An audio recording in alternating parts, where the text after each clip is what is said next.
Hello everyone, Viola here. In today's video, we are going to be making a pink flamingo standing 3D cake.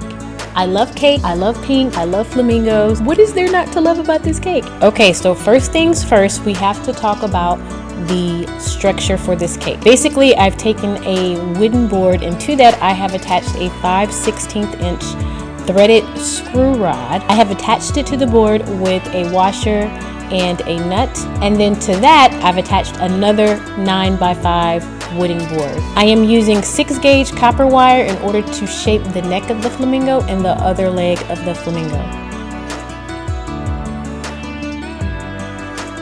If you're interested in a more in-depth, more detailed video about how I build my cake boards and my cake structures, just let me know in the comments below.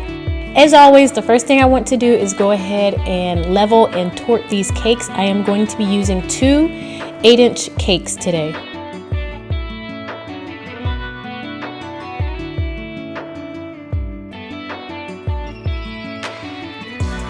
Next, I'm going to be making just a little bit of Rice Krispie treats, and I'm going to use this mixture in order to round out the bottom of my flamingo.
Since I'm using 8-inch cakes on a 5-inch wide board, I have a little bit more cake than I need to on the sides, and so I'm carving that off and I'm putting it on the back of the cake.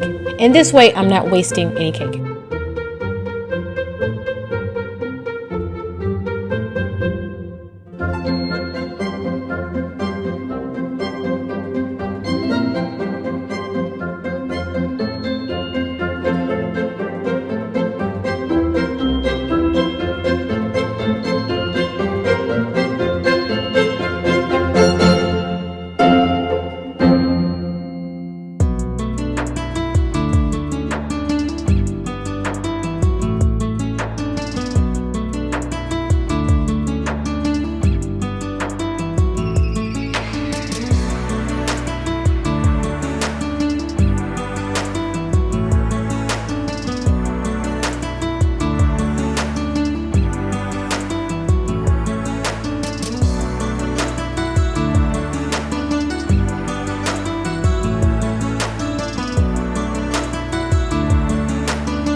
And as always, I want to put a thin coat of buttercream, a crumb coat, all over the cake.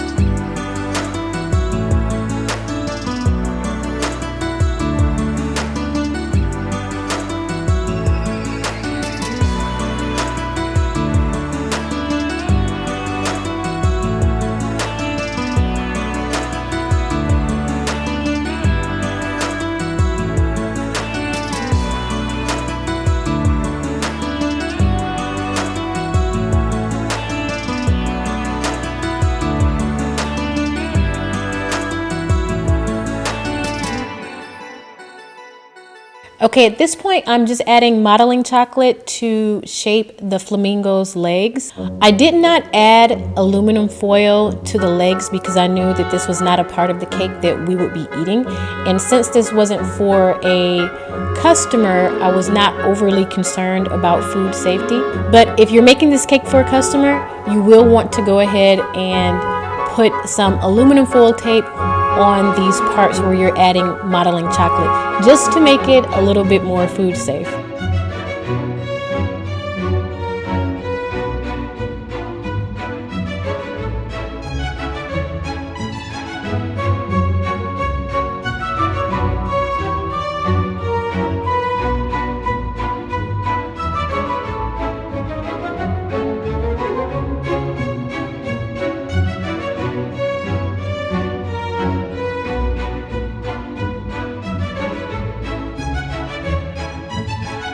Okay, at this point I decided to add aluminum foil tape to the neck area because I had a little bit of a tough time adding the modeling chocolate to some parts of the leg because the modeling chocolate did not have anything to grab onto.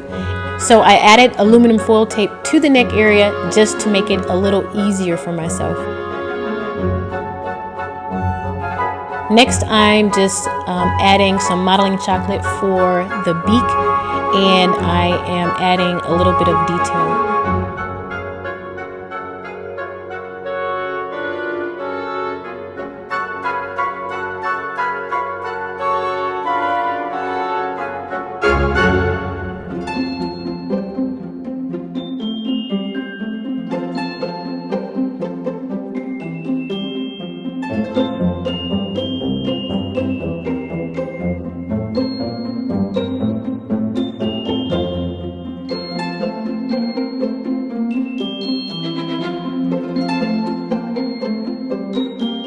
And once I have all of the modeling chocolate smoothed out to my liking, I'm going to go ahead with a clay modeling tool and begin to create some texture.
So at this point, I want to add a little bit of depth to the color of these feathers, and so I am using edible food coloring. I know it looks like I'm putting blush on my flamingo, but I promise you these are food safe, non-toxic food coloring.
And there you have it, a 3D standing flamingo cake.